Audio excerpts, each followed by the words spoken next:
ये हज़रत मौलाना शेखुल इस्लाम रहमतुल्लाह अलैह थे, मौलाना हुसैन मदनी उनके ख़ास शागिर्द हैं। उनके शागिर्द। हमारे इस इलाके में उनके शागिर्दीन में से कौन कौन है?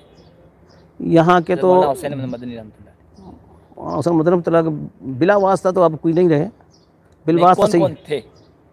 यहाँ हैं तो एक और तो कौन मौलाना थे? दोस्त रहमतुल्लाह अलैह थे, एक मौलाना हसन, मौलाना हुसैन, मौलाना अहमद। ये कौन कौन थे? हम तो वाकिफ़ ही नहीं नजर ये बेचारे पहले ही चले गए। तारुफ हो जाए किस जगह के थे? हसन हुसैन ये तो दोनों भाई थे, यहीं के थे, माड़वा गांव के थे, फिर हाजिर के ढाने आके आबाद हो गए थे। वो दोनों फारिग हुए। छोटे वाला तो बेचारा मौलाना हसन साहब तो भोले भाले थे, तो तालीमी मैदान नहीं आ सके। और मौलाना हुसैन साहब जो है वो शिवाजी और बिल्ली और सरकार सियासी मामलात में उसमें लग गए थे, क्योंकि उस वक्त कोई कौम की रहबरी करना उनके लिए था नहीं, और कौम पर ये बड़ा जुल्म करते थे। तो इस बात उन्होंने इस मैदान को इख्तियार किया, और मौलाना दोस्त रहमतुल्लाह अलैह फिर वो इदारे का सिलसिला दोबारा शुरू किया। वो दीनी मैदान में आए और वो सियासी मैदान में काम करते रहे। मौलाना अहमद साहब रहमतुल्लाह अलैह वो पूरे फारिग नहीं हुए, लेकिन मिशकात शरीफ तक उन्होंने दारुल पढ़ा। उसके बाद वहाँ कोई किसी वजह से तालीम उनकी छूट गई, उन्होंने हिकमत का काम शुरू किया, और ज़्यादातर उनका वक्त ज़िंदगी गुजरी है वो यहाँ गाज़ी फ़कीर गाज़ी के यहाँ गुजरी। उनके यहाँ रहते थे वो, उनके मुआलिज भी थे, वो हकीम थे, हिकमत कहते थे, उनके मुआलिज भी थे, और उनके यहाँ बच्चों को पढ़ाते भी थे।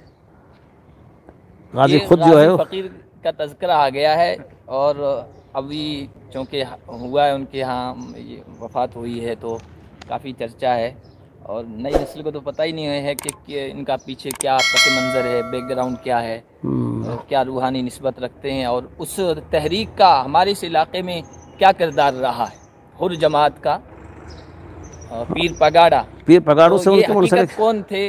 पीर पगाड़ो कौन थे? अगर इस सिलसिले में मुख्तसर सी रोशनी।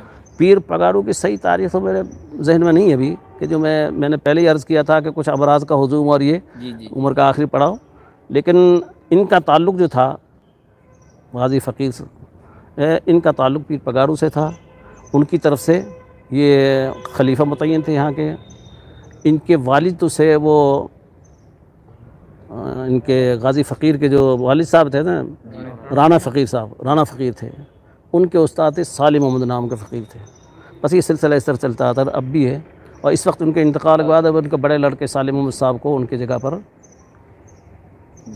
तय कर लिया। हुर तहरीक की जंग आज़ादी में किरदार रहा है बहुत ज़बरदस्त बादशाह का। और हमने पढ़ा था गालिबन सैयद अहमद शहीद रहमतुल्लाह अलैह का काफ़िला जो गुजरा है, इन लोगों ने इनको पनाह दी थी। तो इससे लग रहा है कि अहले हक से जुड़े हुए थे, और बाद की जो नस्ल है वो दुनिया पर ऐसा है कि ये तो देखा जाए तो अकाबिरीन दारुल को और इनको देखा जाए तो ये असल तो वही अकायद इनके वही है जो दारुल उलूम के अकाबिरीन के हैं, लेकिन बाद में जो इनके बीच में जो खुलफा जो जोहला आए हैं उन्होंने फिर तफरक़ा डाल दिया और फिर चलिए, वरना असल में तो ये अकायद के एतबार से उन्हीं से हमारे अकाबिरीन मदनी रहमतुल्लाह अलैह वगैरह भी उनके हाफिज़ सिद्दीक़ साहब वगैरह, बरचूंडी वाले पीर साहब वगैरह, और ये पगाड़ वाले सब आते थे, और मौलाना ताज मोहम्मद साहब अमरूठी, ये सब मौलाना,